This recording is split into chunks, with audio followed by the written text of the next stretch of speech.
नमस्कार, मैं एस्ट्रोलॉजर श्री सोमुख।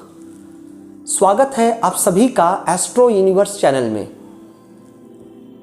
आज आपको एक ऐसी जानकारी दी जाएगी जिसका आपको बहुत ही दिनों से इंतज़ार है, क्योंकि इस जानकारी के बिना ज्योतिष शास्त्र के बारे में पूर्ण रूप से जो जानकारी हमें प्राप्त है या होने वाले हैं उसका महत्व शायद उतना नहीं रह जाएगा, या फिर शायद वो ज्ञान जो है कहीं ना कहीं अधूरा सा रह जाएगा। तो मैंने आपको पहले भी कहा है कि इस चैनल के ज़रिए आपको सही एवं सटीक जानकारी दी जाएगी, जिन्हें पाकर के आपको लगेगा कि यह बातें बिल्कुल अर्थात पूर्ण सत्यता पर आधारित है। तो उसके पहले आप यह काम करें कि इस चैनल को सब्सक्राइब ज़रूर करें और बेल आइकन को ज़रूर दबाएं, ताकि आप तक नोटिफिकेशन पहुंच सके हमारे अगले प्रोग्राम का। और अगर आपको कुछ सुझाव देना है तो फिर कमेंट बॉक्स में जाकर के अपने बहुमूल्य सुझाव हमें ज़रूर दें, और अगर कुछ सवाल है तो वो भी दें। हमारी कोशिश होगी कि हम उन सवालों का जवाब आपको दे सके, आपको संतुष्ट कर सके। तो आइए सर्वप्रथम ये जानते हैं कि ज्योतिष शास्त्र का क्या मतलब है।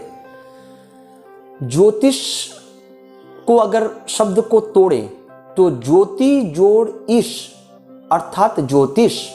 तो ज्योति का मतलब है लाइट अर्थात रोशनी, और ईश मतलब ईश्वर अर्थात भगवान।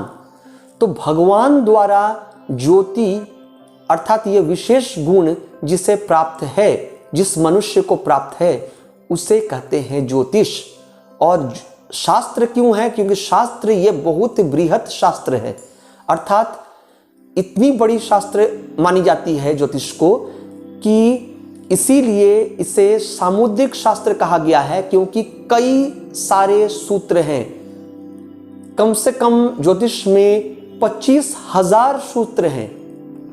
स्वाभाविक सी बात है कि एक इंसान के लिए एक जन्म में ज्योतिषी बनना तो संभव है, लेकिन ज्योतिष शास्त्र से जुड़े हुए इतने सूत्रों को याद करना, कंठस्थ करना या फिर दिमाग में रख पाना शायद प्रैक्टिकली पॉसिबल नहीं है। तो फिर भी मैं कोशिश करता हूं कि मैंने जितना अपने गुरु द्वारा सीखा है, सुना है, उसे मैं आप सभी के सामने सटीक जानकारी के रूप में रख सकूं। इसीलिए इस चैनल को आप लोगों के हित को देखते हुए इसको ओपन किया गया है। और मैं चीज़ें आपको बताऊं कि ज्योतिष शास्त्र में ज्योतिषी का काम क्या होता है। ज्योतिषी का काम यह है कि ये ईश्वर द्वारा जो ज्योतिषी ने प्राप्त की है वो उस रोशनी को आप तक पहुंचाए। एक ज्योतिषी का धर्म यह नहीं होता कि आपकी कुंडली में जो बुरे ग्रह हैं अर्थात जो पीड़ित ग्रह हैं उसके प्रभाव को आपको डरा करके सामने रखे। नहीं, यह काम एक ज्योतिषी का नहीं है। ज्योतिषी का काम यह है कि आपकी जिंदगी में जो ये रोशनी है अर्थात ऊपर वाले ने किसी न किसी को हर किसी क्षेत्र में सब कुछ नहीं दिया, लेकिन किसी न किसी को किसी न किसी विशेष क्षेत्र से जो है इंपॉर्टेंट रोल प्ले जरूर दे रखा है। अर्थात कोई इंसान अगर संगीत में अव्वल है तो किसी को पढ़ाई में पारदर्शिता प्राप्त है, तो कोई इंसान खेल कूद में बहुत आगे है, तो किसी में किसी विशेष सब्जेक्ट से जुड़ी हुई जानकारी प्राप्त है। कोई इंजीनियर है पेशे से, तो कोई डॉक्टर है, तो कोई मैथमेटिशियन है, तो कोई बिजनेस करता है अर्थात व्यवसाय से जुड़ा हुआ है। तो बहुत सारे फील्ड हैं, बहुत सारी फील्ड से जुड़े हुए हैं लोग। तो ये जो मल्टीफेरियस फील्ड है, मल्टीफेरियस जानकारी जो है लोगों के लिए, ये सभी के लिए संभव नहीं है। हालांकि दुनिया में कुछ लोग ऐसे भी हैं जो ऑलराउंडर कहे जाते हैं अर्थात हरफन मौला, लेकिन फिर भी वो विशेषज्ञ नहीं होते किसी खास क्षेत्र में। तो ऊपर वाले ने हमें किसी विशेष गुण के साथ इस धरती पर भेजा है। सीधी सी बात है, एक ज्योतिषी का काम यह होता है कि गणना के आधार पर अर्थात वो जो ज्योतिष शास्त्र में हम ये जो चिट्ठी प्राप्त है, अब आप पूछेंगे कि चिट्ठी क्यों है?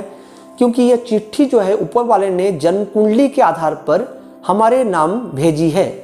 अब खुद आप तो इसको पढ़ करके नहीं पता लगा सकेंगे, तो इसके लिए इस पेशे में नियुक्त जो लोग हैं वो आपको पढ़ करके बताएंगे कि ऊपर वाले ने आपकी कुंडली में क्या लिखा है, अर्थात किस्मत में क्या लिखा है, जिसको हम डेस्टिनी कहते हैं, फॉर्च्यून कहते हैं।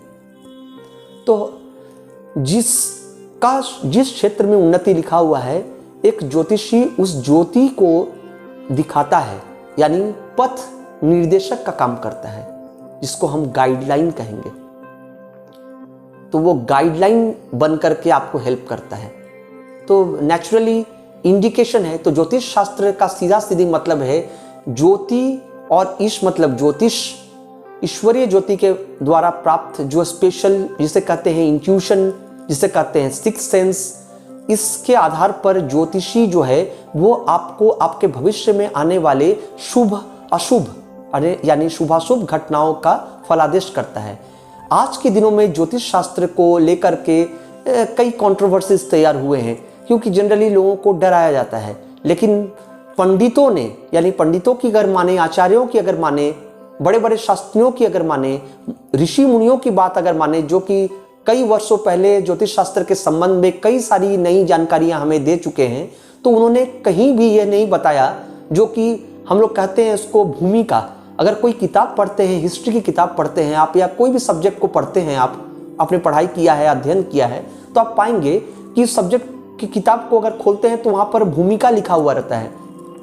उस भूमिका में कुछ विशेष बातें होती हैं। उसी प्रकार ज्योतिष शास्त्र में पंडितों ने या फिर ये ऋषि मुनियों ने कई हजार वर्ष पूर्व जब ज्योतिष शास्त्र का इवोल्यूशन हुआ था, तो वहाँ पर भूमिका में उन्होंने स्पष्ट रूप से कहा था कि किसी भी ज्योतिषी को ये चाहिए कि वो फलादेश करते वक्त किसी भी जो क्लाइंट आए हैं उनके सामने, उनको नेगेटिव बातें न बताएं, ऐसी कोई फलादेश न करे जिससे कि उनके मन में शंका हो, डर बने, या फिर एक भय का कारण बन जाए। लेकिन आज के दिनों में आप समझ रहे हैं कि आपको किस तरह की जानकारियां दी जाती हैं। खैर, मेरी कोशिश इस एस्ट्रो यूनिवर्स चैनल के माध्यम से आपके लिए यही है कि आपको सटीक जानकारी दूं, सत्यता के आधार पर जो जानकारी है वो दूं, और आपके मन में बसे इस अंधकार या डर को दूर करूं कि ज्योतिष शास्त्र में जो ग्रह की कुंडली माने, यानी हमारे कुंडली में जो ग्रह का पोजीशन है, वो भयभीत करने के लिए नहीं है। वो सच्चाइयां बताता है कि जिंदगी में आपकी उन्नति अगर किसी दूसरे क्षेत्र में नहीं हुई है, तो कोई और ऑप्शन का डोर तो आपके लिए खुला हुआ है ना। तो वो कौन बताएगा आपको? इसकी जानकारी कब दी जाएगी? अरे भाई, किसी भी इंसान में 3-4 बुराइयां हैं, ये तो स्वाभाविक सी बात है, लेकिन अच्छाइयां कब मालूम करेंगे? तो मैं यही कोशिश करता हूं। मैंने अपने गुरु से जो सीखा है वो ये सीखा है कि पॉजिटिव चीजें जो हैं वो भी तो हमारी कुंडली में है, नेगेटिव के साथ साथ। तो उसकी वर्णना कब देंगे आप? तो ज्योतिषी का काम ये होता है ज्योतिष शास्त्र के माध्यम से कि इस चिट्ठी को, जो कि date of birth, time of birth और प्लेस ऑफ बर्थ के आधार पर कुंडली तैयार होती है, यानी जन्म कुंडली तैयार होती है, उससे हम चिट्ठी कहेंगे। ऊपर वाले के नाम से, यानी ऊपर वाले ने आपके नाम पर एक चिट्ठी लिखी है, उसे वो ज्योतिषी पढ़ करके सटीक तौर पर आपको सुनाता है कि आपके अच्छे दिन कब आने वाले हैं। ठीक है, आप अभी शायद बुरे दिनों से गुजर रहे हैं, शायद अभी का समय जो है वो एवरेज है, ना खूब बुरा हो रहा है, ना खूब अच्छा हो रहा है, लेकिन एक वक्त आएगा जो आपके लिए पीक टाइम लेकर के आएगा। तो when that peak time will come, ज्योतिष शास्त्र में समय का महत्व बहुत ज्यादा है, और समय डायमंड, गोल्ड या फिर जमीन से भी बहुत ज्यादा महंगी है, क्योंकि कहा जाता है time and tide waits for none. समय और समुद्र का जो लहर है वो न कभी किसी का इंतजार कभी किया है, ना आने वाले दिनों में करेगा। तो इसलिए समय को बांध कर कोई नहीं रख सकता, और समय के गर्त में ही सभी घटनाएं छिपी हुई हैं। तो समय कब आ रहा है आपका अच्छा, यह जानना के लिए ही हम ज्योतिषी के पास जाते हैं, और ज्योतिष शास्त्र के मदद से वो ज्योतिषी हमें वो सही जो समय है, वो जो अच्छा समय है, वो लिख करके या फिर बोल करके हमें बताते हैं। यानी ये एक गाइडलाइन मात्र है। उम्मीद करता हूं आप लोगों को ये प्रोग्राम अच्छा लगा होगा। अधिक से अधिक इस प्रोग्राम को शेयर करें, और भी जानकारी अगर आपको चाहिए इससे संबंधित, तो फिर इस चैनल को सबसे पहले सब्सक्राइब जरूर करें, बेल आइकन जो घंटी है उसको जरूर दबाएं, और अपने प्रीसियस सुझाव, यानी आपके सुझाव हमारे लिए बहुत ही महत्वपूर्ण हैं, तो उस महत्वपूर्ण सुझाव को यानी कीमती सुझाव को कमेंट बॉक्स में जरूर लिख करके दें। अगर कोई सवाल है आपके मन में तो वो भी लिख करके दें, कोशिश जरूर करूंगा आपके उन सवालों का जवाब देने का। नमस्कार।